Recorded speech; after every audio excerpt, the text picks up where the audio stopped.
certainly there are those moments when we look at things, look at life from the scope of the cup is half empty. And you can try and hide this, you can try and convince yourself to look at things half full, but in that moment, the truth is, the best that is available to you is looking at that specific cup as half empty. When there are just those moments that you might be hit a bit, and then in that instant, you look at things and you even probably prolong this thought in your mind, where in that moment, the kind of thoughts you're thinking, the kind of feeling that you're carrying, the kind of sensations you're having is one that looks at life half empty. And the truth is, you will go do your practice, you'll go do all those affirmations, you'll go do all those practices that you get. You'll probably even use the Glimmers guide because it is ready. And then all the truth is, in that space, what you see is the cup half empty. From our point of view, the version of us that is looking at the situations that we are going through, the version of us that is experiencing that moment, and it's forcing us to recognize it as half empty, or the way we get to look at life as if it's dull, as if it's too cloudy, as whatever it is that you get to use to describe that particular moment, is often because that part of us that is looking at life in that particular manner is crying to be let go. Because guess why? That part of us has no capacity at all to see joy, to see life, to see the cup half full, because in its level of perception, the much it can never do in that moment is to see life in that way that is empty. Because from its point of view, from that point of view in which you're looking at life, in that space, the way in which it gets to view life is, this is crap, this is done, there's nothing I can do here to make it better. In that space, we tend to look at life as if it is dull and empty and it doesn't give much, and we don't know, we're not even certain where to put our next feet and things like that. Because the truth is, there is a part of us that is dying to be allowed to die, and to be unalived, or to be let go, to be released. Look at die in this moment as to be surrendered, to be let go.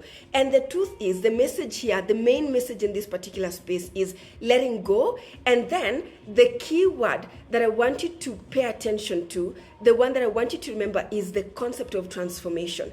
Because the truth is, in that particular moment, the version of us that is done, that is wrapped, needs to be allowed to die, needs to be allowed to burn, needs to be allowed to be released, so that from its ashes, the version of you that is ready to embrace life, the version of you that is ready to see the fullness of that moment, the version of you that is ready to transform, to be able to be the version that you desire to be, can be allowed to step up, can be allowed to take over, can be allowed to move into the position of leadership, of power.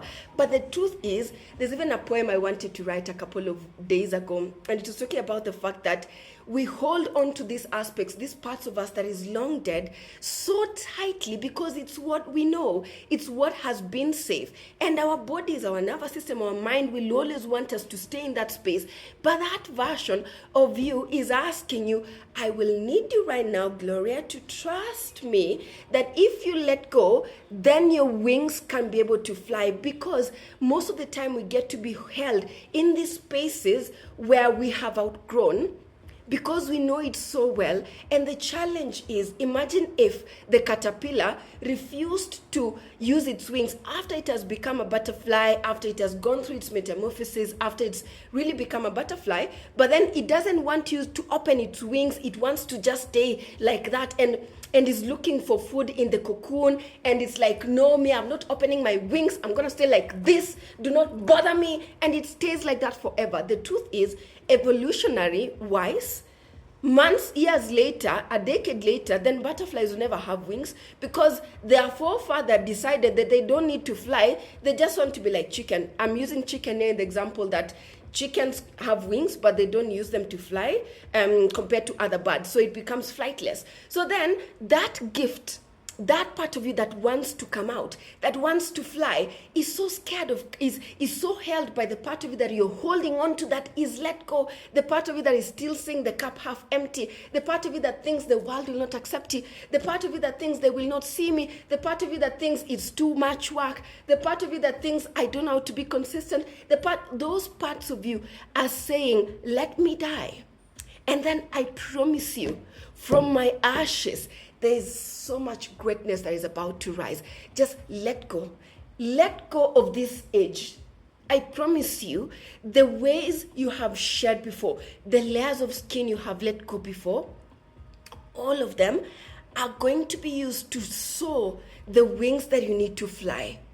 So the truth is, when we cling to the parts of us that are seeing the life as empty, are seeing the life as I'm done, I'm seeing the life like I'm too old to start this all over right now, and so we allow the parts of us that wants to keep us small to just die, so we can now see what wants to come up from our ashes. And I promise you, it is as magical as you see the wings of the butterflies when they are flying.